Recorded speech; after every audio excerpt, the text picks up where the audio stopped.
घेरे में बड़ी संजीदगी से यहाँ पर बातें सुन रहे हैं और इस घेरे के बाहर जो गप लगाने के लिए मुझे लगता है कि आज कुछ साथी आए हैं, यहाँ सुनना ही नहीं चाहते कि कितना संजीदा तरीके से DUTA ने आज लगभग जो लास्ट वर्किंग डे है इस पर जो ये धरना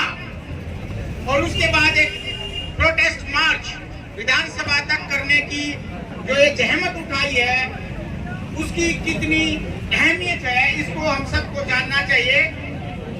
और इसी बीच में हमारे कुछ साथी अपनी ये बात कहते हुए कि कोई राजनीति हम कर नहीं रहे हैं, सारी राजनीतिक बातें करके चले गए। हालांकि अक्सर डूटा के प्लेटफॉर्म से ये गुजारिश की जाती है कि कोई राजनीतिक बात इस तरीके की जिससे कि कोई विभाजन हम सब लोगों के बीच में वैसे तो होता नहीं लेकिन वैचारिक भी ना हो, तो ऐसा नहीं होना चाहिए। लेकिन कुछ फैक्ट इतने गलत तरीके से यहाँ पर आप लोगों के सामने रखे उनके बारे में मैं थोड़ा बोलूंगा। सबसे पहले तो जिस मुद्दे के ऊपर पूरा ब्रीफ हमारे सेक्रेटरी साहब ने, अनिल जी ने और भागी जी ने शुरुआत में किया, चाहे वो सैलरी का मुद्दा है और कैसे कोर्ट में जाकर हमारे कुछ साथी जो सिंगल अर्नर हैं और कुछ साथी ऐसे भी जिनकी बहुत सारी तबीयत खराब है और घरेलू तरीके से भी आर्थिक दृष्टिकोण से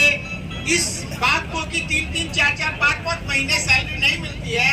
झेल नहीं पा रहे हैं, वो कोर्ट में जा रहे हैं खुद अपनी जेब से पैसा लगाकर। तो पहले तो मैं इस मंच का प्रयोग यहाँ पर डूटा पदाधिकारियों के एक प्रार्थना से करता हूँ कि अगली बार जब भी डूटा एग्जीक्यूटिव हो तो डूटा की तरफ से उन साथियों को कोर्ट में जो केस लड़ रहे हैं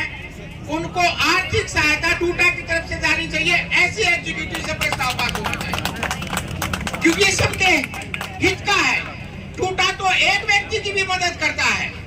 हमें याद है कि देशबंधु कॉलेज में हमारे एक लड़क साथी कोर्ट में गए थे लड़ाई लड़ने के लिए और बाद में उन्होंने कहा कि हमें आर्थिक सहायता चाहिए, तो डूटा ने उसको भी दी थी, बाकी और लोगों को दी गई। लेकिन ये तो 12 कॉलेजेस की और उनके साथियों की, और इसको अगर लंबे लेवल पे लेके जाते हैं तो जैसा कि भागी जी ने कहा, जैसा अभी हमारे पूर्व प्रेसिडेंट राजीव रेजी कह के गए थे, 32 कॉलेजों का मामला है। वो तो डूटा अध्यक्ष और डूटा के सारे पदाधिकारियों को इस बात का हम लोगों को श्रेय देना चाहिए और मुबारकबाद देनी चाहिए कि उन 32 कॉलेजों में से 20 कॉलेजों के उनके हाथ से खींच लाए और वहां पर सारी नियुक्तियां और प्रमोशन करवाई। अब नियुक्ति और प्रमोशनों के मामले में और सैलरी के मामले में केवल 12 कॉलेज रह गए। तो उन 12 कॉलेजों के लिए हमारी लड़ाई बदस्तूर जारी रहेगी, चाहे वो जेल में चले जाए और चाहे जेल से बाहर आ जाए और चाहे पूर्व मंत्री जेल में गए हो और चाहे ये मंत्री भी जेल में चली जाए, जैसा कि अरविंद केजरीवाल जी घोषणा पहले ही कर चुके हैं कि ये भी जाने वाली है। हमें इस बात से कोई मतलब नहीं होता। हमें चाहिए हमारे साथियों के वो हक, वो मेडिकल फैसिलिटीज, वो हर महीने की तनख्वाह जिससे वो अपने बीमार माँ बाप की दवाइयाँ करवाते हैं, अपने बच्चों की फीस भरते हैं और उनसे उनको किसी दूसरे व्यक्ति के सामने हाथ नहीं फैलाना पड़ता। केजरीवाल शर्म करो, यहाँ पर अभी शर्म करो, अतिशी शर्म करो, शर्म करो, शर्म करो, DU के कॉलेजों की फंडिंग जारी करो, जारी करो, जारी करो। यहाँ पर अभी आप एकत्रित हुए हैं, लेकिन आप सबको पता है कि पिछले 3-4 महीने से डूटा अलग अलग क्लस्टर बना के, यानी कि पूरी दिल्ली को 4 जोन में बांटकर अलग अलग जगह धरना प्रदर्शन हुआ, DDU हुआ, आदित्य हुआ, महाराजा अग्रसेन हुआ और आज यहाँ पर सामूहिक सबके साथ हो रहा है। तो डूटा ने इस मुहिम को चलाए रखा है, इसलिए हम डूटा के सारे पदाधिकारी और एग्जीक्यूटिव मेंबर्स को बहुत बहुत धन्यवाद इस बात के लिए इस मंच से देते हैं कि उन्होंने इस आंदोलन को जिंदा रखा और अपनी आवाज को हमेशा उठाया। DUTA मार्च ऑन, ये लड़ाई कई मंचों पर लड़ी जानी है और लड़ी जा रही है, लेकिन लोगों की भूमिकाएं और उनकी नियत तय निश्चित रूप से होनी है। एलजी के लेवल पर भी लड़ी जानी है। डूडा के पदाधिकारी वहां पर गए और उन्होंने अपना मेमोरेंडम दिया और भागी जी ने बताया कि उनके मेमोरेंडम के हिसाब से एक हाई पावर कमेटी बन गई है और हाई पावर कमेटी बन जाने के बाद वहां की जो विज्ञापन आने वाले हैं वो लगभग तय हो चुके हैं और मिनिस्टर की टेबल पर खड़े हैं और वहां से अप्रूवल होगा। इसी बीच में मैडम कहती है कि एक स्पेशल ऑडिट होगा। मैं इस मंच से आतिशी जी को कहना चाहता हूं कि अपने मेंबर राज्यसभा के द्वारा, गुप्ता जी के द्वारा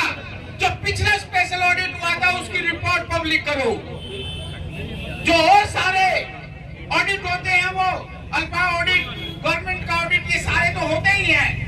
ये 12 कॉलेजेस में से उस स्पेशल ऑडिट से भी कुछ नहीं निकाल पाए थे।